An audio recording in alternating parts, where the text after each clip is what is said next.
20세기 영국의 회중교회 목회자로 존경받았던 조셉 파커 목사님의 가난 일화가 있습니다.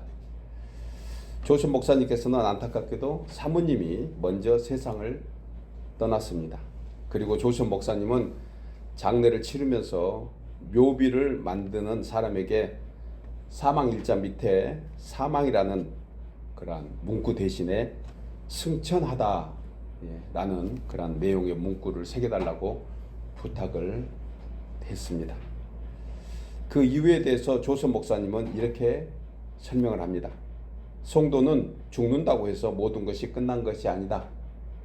죽음 뒤에 영광스러운 부활이 있음을 알기에 육신으로는 아쉬움도 많지만 성도의 죽음은 결코 헛되지 않기 때문에 자신은 성도는 승천했다고 그렇게 부탁했다라고 말을 했습니다.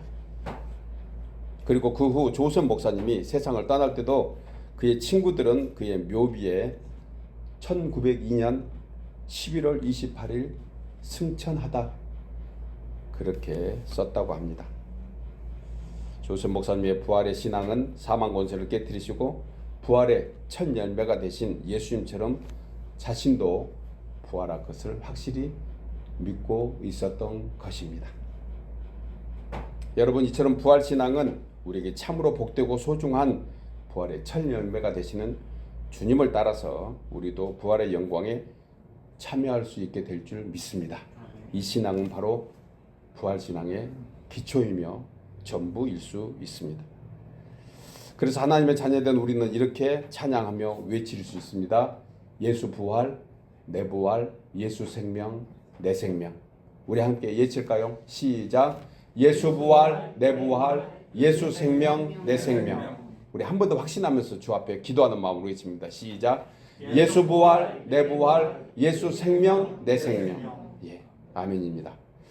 여러분, 예수님의 부활은 성경에서 여러 선지자들과 증인들의 예언대로 십자가에 죽으시고 사흘 만에 성취된 역사적 사실입니다. 그리고 우리의 믿음이 헛되지 않기 위한 참된 증거가 바로 부활인 것입니다. 따라서 성도들은 우리의 믿음의 근거는 예수님의 죽으심과 부활의 신앙 토대 위에 세워진 그러한 역사인 것입니다. 그래서 사도행전에 나오는 초대교회 성도들은 부활을 증거하는 사람들이라고 저자인 누가는 오늘 본문에서 말씀해 주고 있습니다.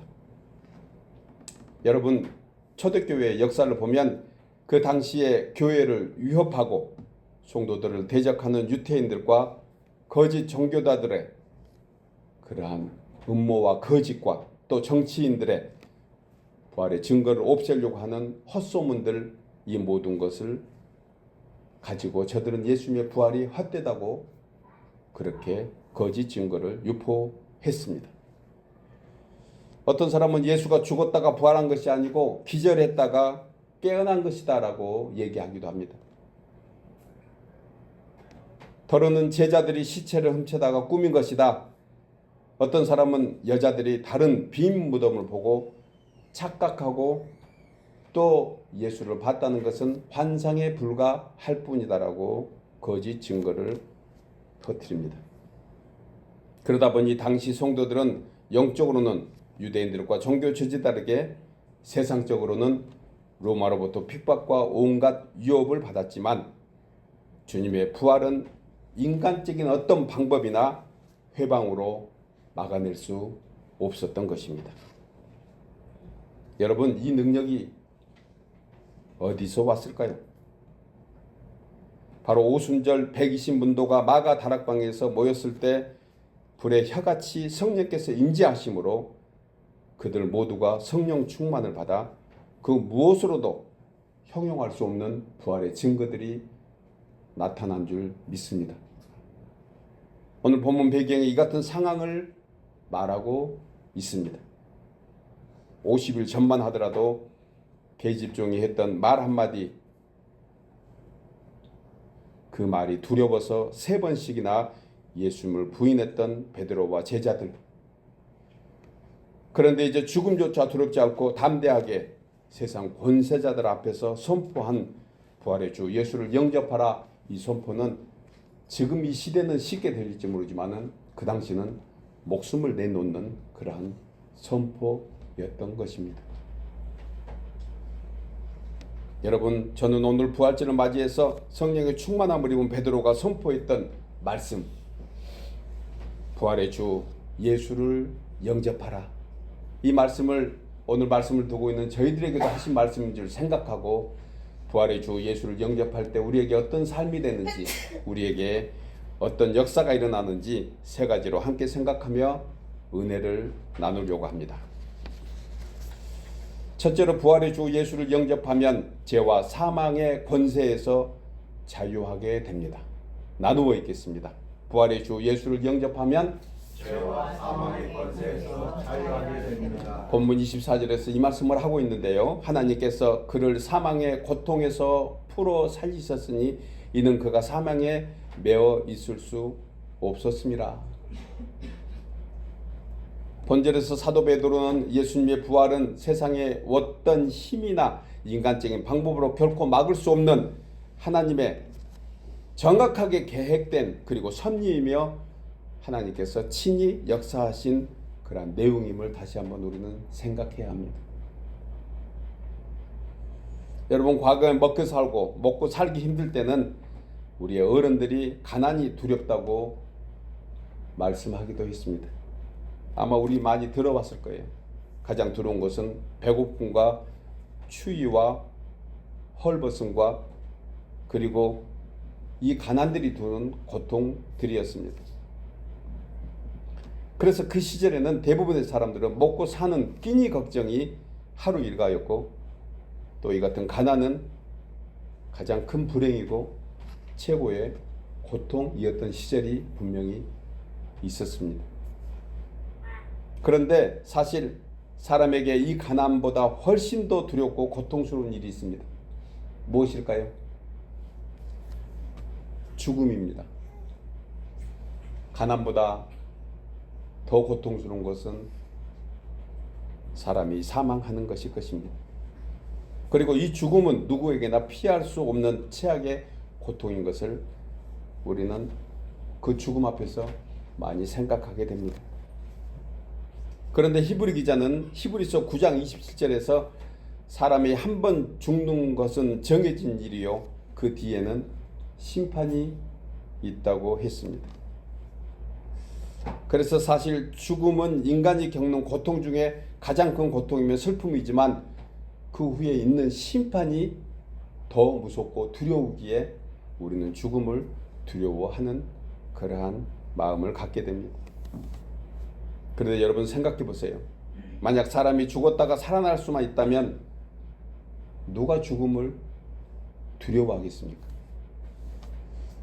아마 우리 가운데 기회만 되면 죽었다가 깨어날 것입니다. 화나면 죽고 열받으면 죽고 짜증나면 죽어버렸다가 그것이 지나면 다시 살지 않을까 하는 생각도 해봅니다.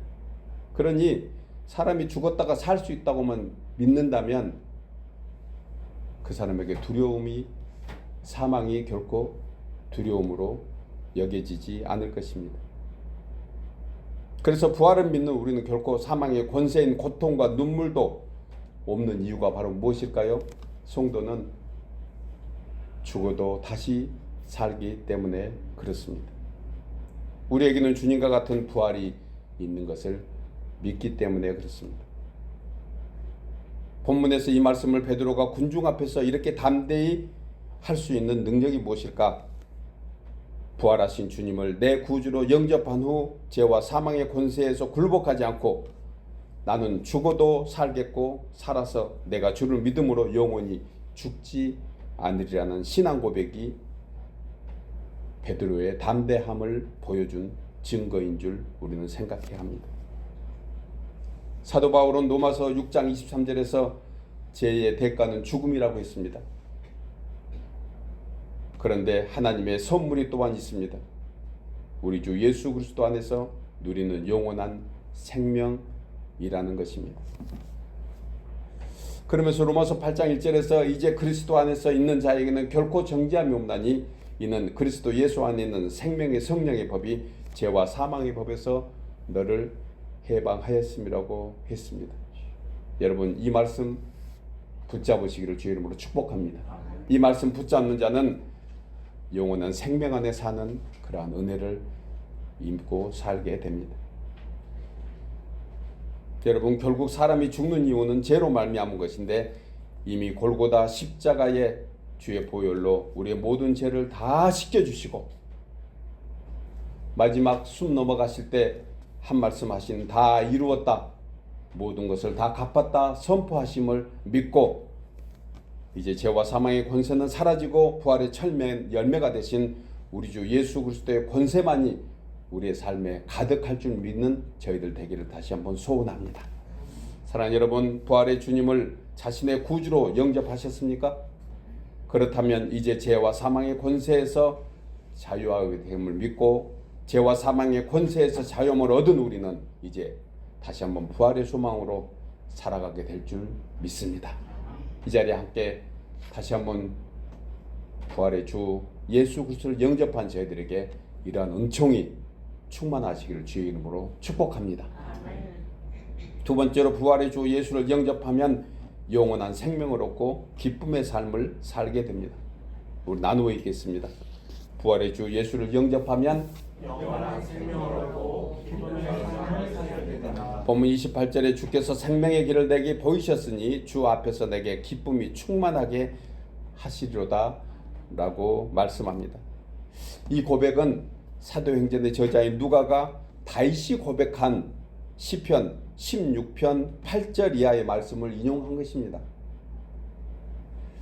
그러면서 베드로가 유대인들 앞에서 예수님의 부활이 무슨 새로운 역사가 아니라 이미 유대왕 다윗의 증언으로 유대 민족에게 다윗 신앙의 정통성을 부각하려고 이 말씀을 인용했던 것입니다.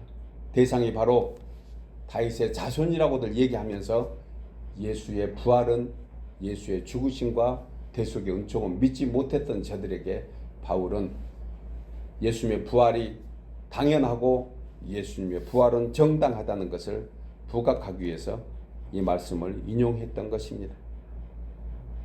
다윗은 시편 16편 8절에서 내가 여호와를 항상 내 앞에 모시며 그가 나의 오른쪽에 계심으로 내가 흔들리지 아니하리로다.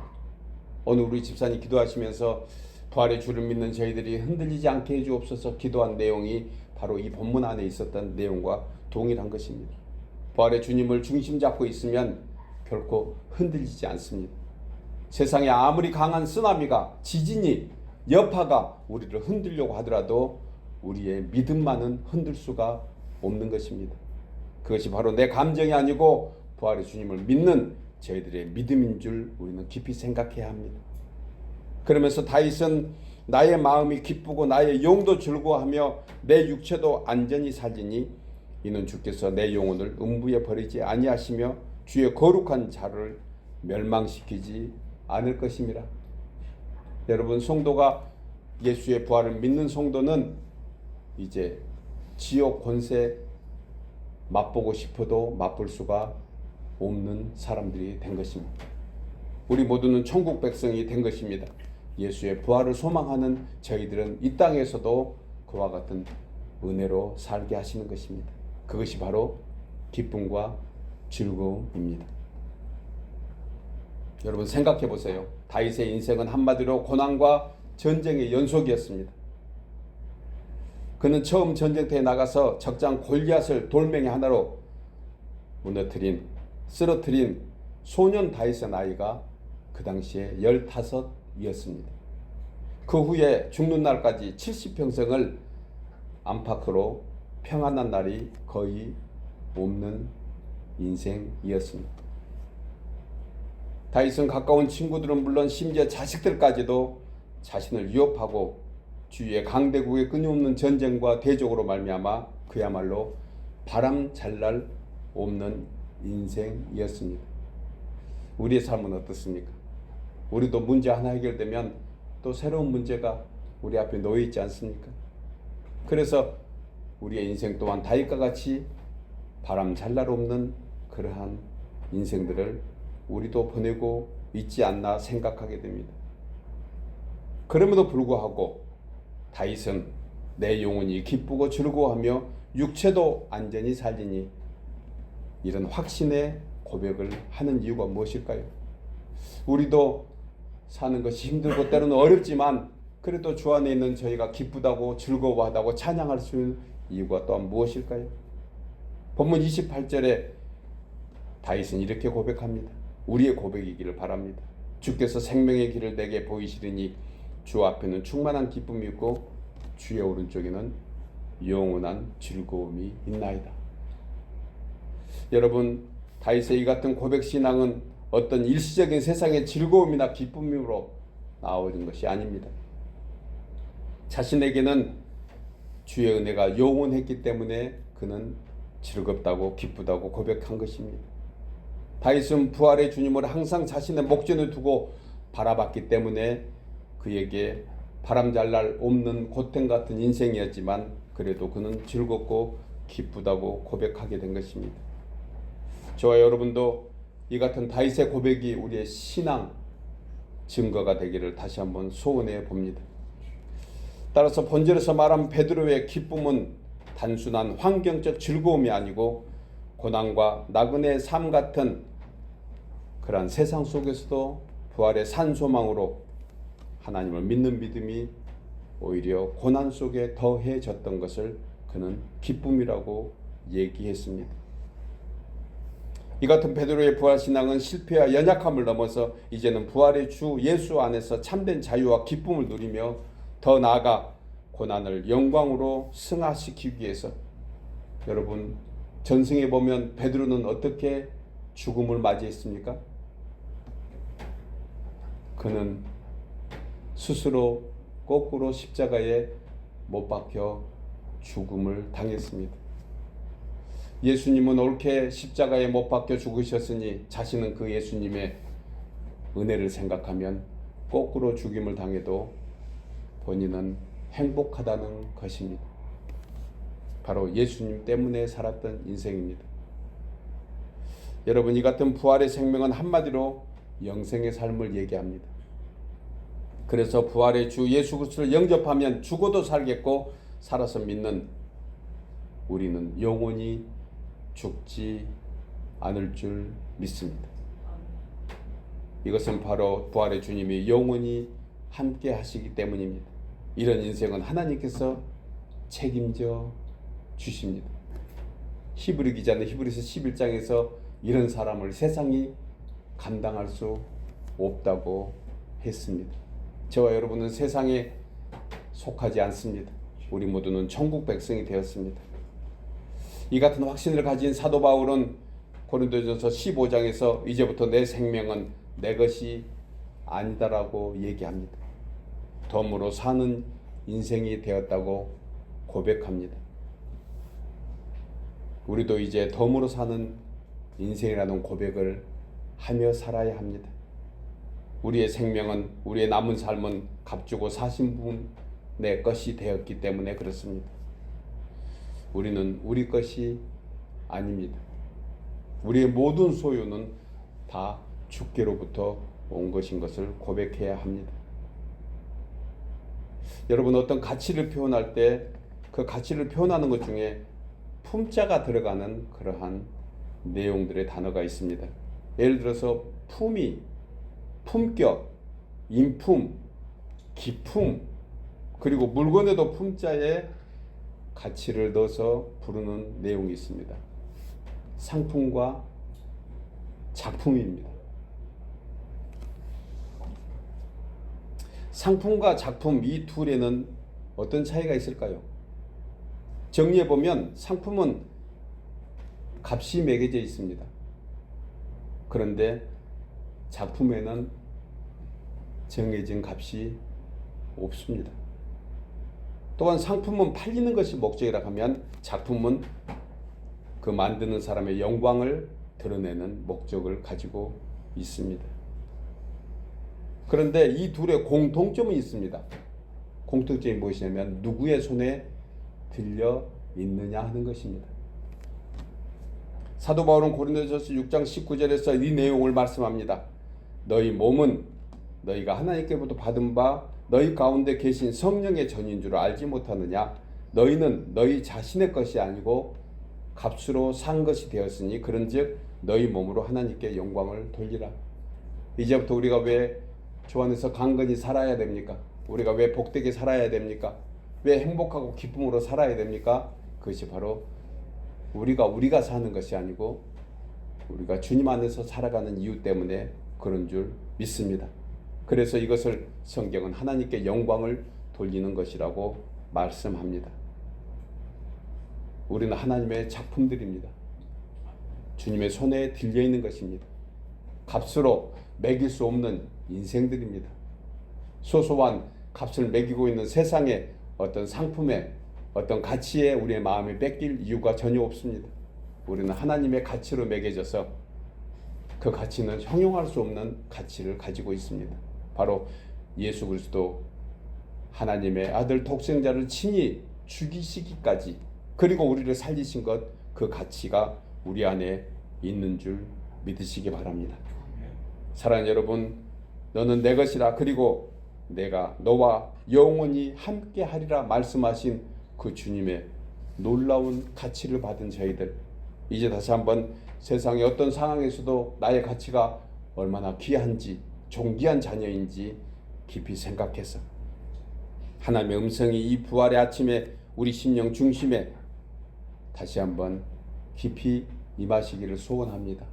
우리의 가치는 세상이 주는 가치가 아니고 하늘 아버지께서 예수님을 대신 보내기까지 귀한 가치를 입는 것을 알고 주 예수를 구주로 영접한 저희들은 이제 기쁨과 감사로 하나님의 영광만을 위해서 살아가는 우리 모두 되시기를 주의 이름으로 축복합니다. 세 번째로 부활의 주 예수를 영접하면 성령의 권능을 받고 부활의 증인으로 살게 됩니다. 나누어 읽겠습니다. 부활의 주 예수를 영접하면 성령의 권능을 받고 부활의 주로 살게 됩니다. 본문 32절 이하에 이 예수를 하나님이 살리신지라 우리가 다 이 일의 증인이로다. 하나님이 오른손으로 예수를 높이심에 그가 약속하신 성령을 아버지께 받아서 너희가 보고 듣는 이것을 부어 주셨느니라. 이 같은 내용을 요엘 선지자는 요엘서 2장 28절에서 그 후에 내 영을 만민에게 부어주리라 이렇게 말씀했는데, 이 예언은 예수님이 오시기 전 722년 정도의 요엘 선지자를 통해서 하신 말씀입니다. 그런데 여기서 말씀한 그 후, 이것은 다름 아닌 예수님의 부활과 재림을 약속하시고 승천하신 그 약속인 것입니다. 이 약속은 다름 아닌 보혜사 성령을 우리 마음에 부어주시겠다는 것입니다. 이미 언약대로 믿는 우리에게는 하나님의 영이신 보혜사 성령이 그래서 임하게 된 것입니다. 이에 관하여 예수님은 요한복음 16장 7절에서 내가 떠나가는 것이 너희에게 유익이라. 내가 떠나가지 아니하면 보혜사가 너희에게로 오시지 아니할 것이요 가면 내가 그를 너희에게로 보내신다고 말씀합니다. 예수님께서 부활하신 후에 다시 한번 승천하시면서 약속하신 것입니다. 주님이 승천하심으로 예수님은 하나님의 우편 보좌에 앉으셔서 우리 위해서 기도하시고 대신에 성령 하나님을 우리 심령에 직접 보내주시겠다는 것입니다. 그러므로 만약에 예수님의 부활이 없었다면 재림도 없고 그리고 우리 마음에 성령의 임재가 없었으므로 예수를 구주로 시인할 수 없는 사람들로 살아갈 수밖에 없었을 것입니다. 우리가 왜 예수를 구주로 고백할 수 있는 사람이 되었을까요? 그것은 바로 성령 하나님이 우리 안에 내주하고 계신 증거인 줄 믿습니다. 여러분, 우리가 예수를 구주로 고백하는 신앙은 사람의 어떤 노력이나 의지로 되어지는 것이 아니고 성령의 역사로 되어지는 것입니다. 로마서 8장 16절에 성령이 친히 우리의 영과 더불어 우리가 하나님의 자녀인 것을 증언하느니라. 우리가 주님을 구주로 영접하고 나의 구주로 고백할 수 있는 것은 성령께서 친히 우리 속에서 하나님의 영과 더불어 고백하고 있다는 증언인 것입니다. 베드로는 본절에서 우리 모두가 다 일의 증인이라고 했습니다. 여기서 증인은 순교자 마들이라는 단어의 의미를 가지고 있는데 예수 그리스도의 십자가의 죽음과 부활에 대한 기쁜 소식을 먼저 받고 증거하는 사람을 가리켜 순교자라고 표현합니다. 여러분, 이래 인생을 두고 성경은 복 있는 사람이라고 말합니다. 왜냐하면 삶의 의미와 목적이 이제 뚜렷해졌기 때문에 그렇습니다. 사람들이 왜 사냐고 물어보면 소망이 없을 때는 마지못해서 혹은 죽지 못해서 사는 것이지 뭐 그렇게 대답할 수 있었지만 이제는 우리는 이렇게 대답합니다. 예수님 때문에 산다고. 우리의 고백이기를 바랍니다. 왜 삽니까? 예수님 때문에 사는 것입니다. 예수님 때문에 사는 사람은 예수님께서 책임져 주십니다. 그것이 바로 그 마음속에 성령의 은혜로 인도해 주시는 그러한 은총이 있습니다. 이런 은혜와 능력은 어디서부터 올까? 바로 부활의 영이신 성령의 은혜이며 능력인 것입니다. 요한복음 15장 26절에 예수님은 내가 아버지께로부터 너희에게 보낼 보혜사 곧 아버지께로부터 나오시는 진리의 성령이 오실 때에 그가 나를 증언하실 것이고 너희도 처음부터 나와 함께 있었음을 증언하느니라. 예수를 믿는 순간 우리는 성령의 은혜를 받고 부활의 증인으로 살 수밖에 없는 사람들이 되었다는 것입니다. 여러분, 성령의 권능을 받으면 이 같은 증인의 삶을 살게 되는데 성경의 대표적인 한 사람이 누구일까? 말씀 속에 찾아보면 요한복음 4장에 나온 사마리아 여인입니다. 그녀는 세상에 살 의미를 상실한 비참한 여인의 모습으로 보여집니다. 그가 사는 하루하루의 인생은 한숨뿐이었습니다. 절망뿐이었습니다. 나중에는 사람조차 만나는 것이 두렵고 싫었던 우울증 환자였습니다. 그런데 예수님께서 그녀를 찾아가 만나주시고 답답한 마음을 풀어주시고 자신이 메시아 그리스도인 것을 알게 하시니 이 여인이 자신의 부끄러운 과거는 아무 문제가 되지 않았습니다. 오히려 그것을 가지고 동네 사람들에게 찾아가서 담대히 외칩니다. 예수님을 증거하는 사람이 되었던 것입니다. 이것이 부활의 주님을 만난 자의 증인인 것입니다. 여러분, 우리의 과거는 이제 다 없어졌습니다. 오늘 우리는 예수님의 부활을 다시 믿는 저희들에게 성령의 새로운 은총이 임하게 된 것입니다.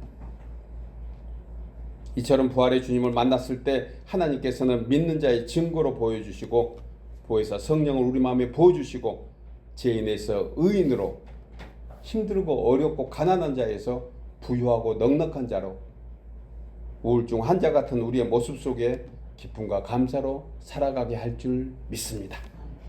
이 같은 변화는 믿음의 정도에 따라서 다수 차이는 있습니다. 그러나 분명한 사실은 옛사람의 본성에서 새사람의 성령으로 따라서 살게 되고 변화된 성품으로 만들어 가시는데 그것은 바로 우리 안에 성령께서 역사하시는 것을 우리는 믿게 됩니다. 그래서 우리는 기쁨과 감사로 살아가게 됩니다. 변화된 성품을 만들어 가시는데 그렇게 하신 이유는 성경이 세 가지로 얘기하는데 하나님의 영광을 위해서, 말씀이 이루어지기 위해서, 믿는 우리에게 기쁨과 평안을 주기 위해서. 세 가지가 무엇이라고요? 하나님의 영광을 위해서, 말씀이 이루어지기 위해서, 그리고 우리 삶의 기쁨과 평안으로 살도록 하기 위해서 우리 속에 성령의 변화로 우리의 삶을 바꿔주시는 것입니다. 1900년 초에 한국에 복음이 들어온 지 얼마 되지 않았을 때 당시 유명한 깡패 두목이 예수님을 믿는 사건이 있었습니다. 당시 이 사람의 별명이 무엇이냐면 안악산의 호랑이 김익두였습니다. 이 깡패 김익두가 예수를 만난 후에 한국의 베드로라는 그런 별명으로 바꿔서 불리게 됩니다. 깡패 김육두는 안약교회의 수알론 선교사님을 통해서 예수님을 영접하고 눈물로 회개한 후에 성령 충만을 받고, 그리고 그가 가장 먼저 했던 것이 부고장을 돌리는 것이었습니다. 김육두 죽었다. 그리고 깡패 김육두가 죽었다는 소식을 들은 동네 사람들, 그를 아는 마을 사람들은 좋아서 춤을 췄다고 합니다. 얼마나 못된 짓을 했으면 사람이 죽었다고 하는데 한쪽에서는 춤을 췄겠습니까? 그런데 죽었다고 하던 김익두가 어느 날 시장에 나타난 것입니다. 그러면서 시커먼 책 하나를 옆에 끼고 시장통을 다니면서 예수 믿으시오, 예수 믿으세요 라고 외치고 다녔다고 합니다. 그때 어떤 사람이 정말 김익두가 예수님을 믿고 새 사람이 되었는지 시험하려고 지나가는 김익두에게 구정물을 뒤집어 씌워버렸습니다. 그러자 김익두는 그 구정물을 툭툭 털면서 이렇게 말했다고 합니다. 예수는 내가 믿고 복은 자네가 받는구만. 여러분, 이 한마디는 참으로 의미가 있습니다. 예수는 내가 믿고 복은 상대가 받아야 합니다. 이것이 바로 하나님의 선물인 성령으로 거듭난 사람의 모습인 것입니다. 사람이 바뀌니 깡패 건달 김익두가 죽고 새 사람인 베드로로, 바울로 거듭나게 된 것입니다. 여러분, 옛 성품, 옛 모습이 새 사람으로 바뀐 것은 누가 가장 먼저 느끼게 될까요? 가장 가까운 사람이 느끼게 될 것입니다. 결코 쉬운 일이 아니라는 것입니다. 그러나 분명한 것은 변화된 성도의 삶은, 부활의 증인은 어딘가 표가 나는 것은 사실입니다. 크고 작은 정도의 차이는 있지만 분명히 표가 날 것입니다. 오늘 예배 끝나고 돌아가는 길에 물어보십시오. 부부간에 물어보시면 내가 얼마나 변한 것 같아? 그리고 만약에 당신은 전혀 변한 것 같지 않다고 하면 다시 예배 드리러 오십시오. 우리 모두는 분명히 변화되었을 것입니다. 가까운 사람 오랜만에 만나면 옛사람 아닌 것 같다고 얘기 듣는 저희들 되기를 다시 한번 소원합니다. 못된 것으로 변한 것이 아니고 예수님을 닮은 변화의 모습이 있기를 바랍니다. 김익두는, 예전의 김익두는 바로 우리였습니다. 그러나 지금의 김익두는 또한 우리가 되어야 합니다. 부활의 증인은 말로 하는 것이 아닙니다. 부활의 증인은 모습으로 나타날 수밖에 없는 것입니다. 사랑하는 여러분, 우리가 비록 먼 곳에 나가지 못해도 일상의 나의 삶의 현장에서 말과 착한 행실로, 변화의 모습으로 부활의 증인들이 되어서 우리의 남은 삶이 더욱더 하나님의 영광을 위해 살아가는 우리 모두 되시기를 주의 이름으로 축복합니다.